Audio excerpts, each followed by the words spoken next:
Keunggulan dan kelemahan teknologi penginderaan jauh. Assalamualaikum warahmatullahi wabarakatuh. Halo semua, perkenalkan nama saya Windy Astuti, mahasiswi pendidikan Geografi Universitas Islam 45 Bekasi, Geografi Angkatan tahun 2019. Pada kesempatan kali ini, saya akan berbagi informasi. Yuk kita belajar bersama-sama. Ada yang tahu ini? Ya, benar sekali. Ini merupakan Google Maps.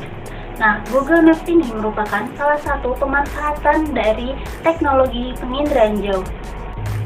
Nah, menyinggung tentang penginderaan jauh, ada yang tahu penginderaan jauh itu apa? Jadi, penginderaan jauh adalah seni atau ilmu untuk mendapatkan informasi mengenai objek, area, atau fenomena melalui analisa terhadap data yang diperoleh dengan menggunakan alat tanpa kontak langsung dengan objek. Yang pertama, energi. Kegiatan penginderaan jauh membutuhkan sumber energi agar objek dapat direkam dengan baik oleh sensor. Ada dua energi yang umum digunakan dalam penginderaan jauh, yaitu sumber energi aktif dan pasif. Pada penginderaan jauh ini, kita akan memakai sumber energi pasif yang menggunakan cahaya matahari. Kedua, atmosfer. Energi yang masuk ke permukaan bumi tidak seluruhnya sampai, tapi hanya sebagian kecil yang masuk ke permukaan bumi. Energi tersebut dihambat oleh atmosfer melalui serapan, dipantulkan dan diteruskan karena dalam atmosfer ada proses pembauran dan penyerapan. Penyerapan dilakukan oleh molekul atmosfer, sedangkan spektrum gelombang elektromagnetik yang dapat mencapai bumi disebut dengan jendela atmosfer. Ketiga, ada objek. Objek adalah segala sesuatu yang menjadi sasaran dalam penginderaan jauh. Objek meliputi atmosfer, biosfer, hidrosfer, dan litosfer. Setiap objek memantulkan panjang gelombang tertentu, sehingga dapat memiliki kenampakan yang berbeda pada sensor. Selanjutnya, wahana.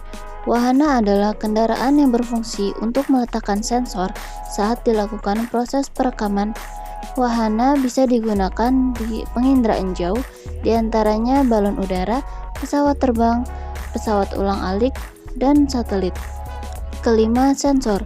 Sensor adalah benda yang digunakan untuk melacak, mendeteksi, dan merekam objek-objek di alam dalam jangkauan tertentu. Sensor ini bekerja dengan cara merekam gelombang elektromagnetik yang dipantulkan oleh permukaan bumi. Penginderaan jauh tentunya menghasilkan sebuah data. Nah, data ini diperoleh dari perekaman sensor penginderaan jauh. Ada dua data, yaitu data manual dan juga data digital. Data manual ini didapatkan dari hasil menginterpretasikan citra dengan menggunakan alat bantu stereoskop.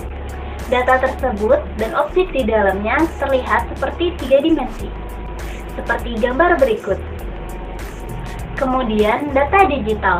Data digital ini diperoleh dari sebuah software yang digunakan khusus untuk penginderaan jauh yang diolah menggunakan komputer.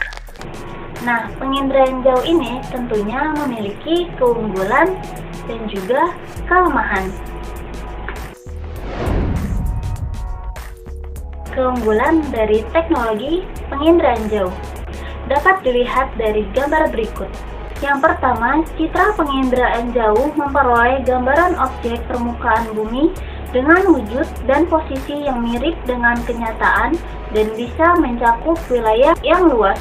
Kedua, dengan adanya teknologi, objek yang terekam dalam foto udara tertentu dapat berupa 3 dimensi.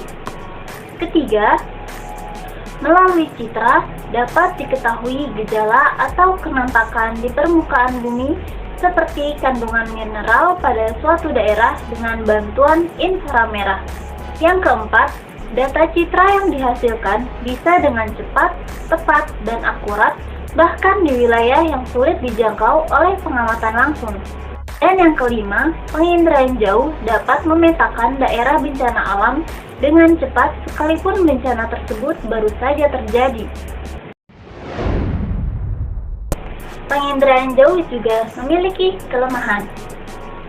Kelemahan teknologi yang dimiliki oleh penginderaan jauh antara lain ketersediaan citra yang belum banyak tersedia, citra yang sudah ada belum banyak diketahui dan dimanfaatkan secara optimal.